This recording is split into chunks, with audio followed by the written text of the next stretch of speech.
Welcome friends to another 4Runner tutorial video. This one really quick, easy and simple.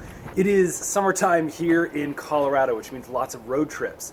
It also means we need to check our fluid levels. So one of the most important ones is the antifreeze and coolant. And basically what we're going to be doing today is showing you how to refill your reservoir with coolant to make sure it's nice and topped off and good so that you don't overheat. So what we're going to be needing for this job is simply the right coolant and basically a nice little funnel. These things are super cheap. You can get them at your local hardware store, or I'll put a link for an Amazon purchase in the description box below. Now I'm going to be using the 50-50 pre-diluted mixture. This just makes it nice and easy to just kind of pour it right in. You can get these, it's a little bit more expensive, but basically it's just the coolant, and then you have to mix it after you purchase it before putting it into your vehicle.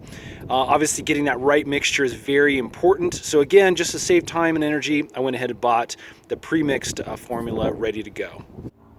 Okay, now that we have our mixture, first thing to do is pop the hood. The coolant is going to be located, or coolant reservoir is going to be located right here underneath the hood, and we'll get started.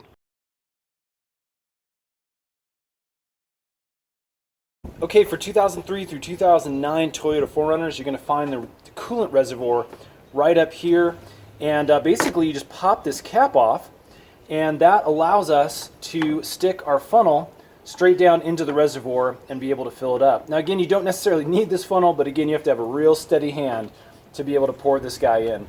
There's also on the left-hand side of the reservoir, you'll see a little indicator that shows an L and an F, low and full. And you can use that while you're filling up the reservoir to monitor how much is actually going in. So once we have our funnel in place and our coolant all ready to go, all we're gonna do now is just pour some of this in. And again, kind of check your fluid levels on the left-hand side. By our little indicators on the left-hand side here, I'm right up against that full line. So that looks like it's nice and topped off now. Friends, that's a very, again, simple tutorial. Make sure you keep those coolant levels at the right height, or you risk overheating.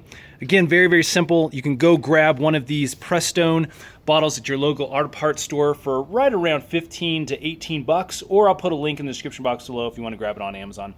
Guys, thanks so much for watching. Hit that subscribe button. We got a lot more 4Runner tutorial videos coming up really soon.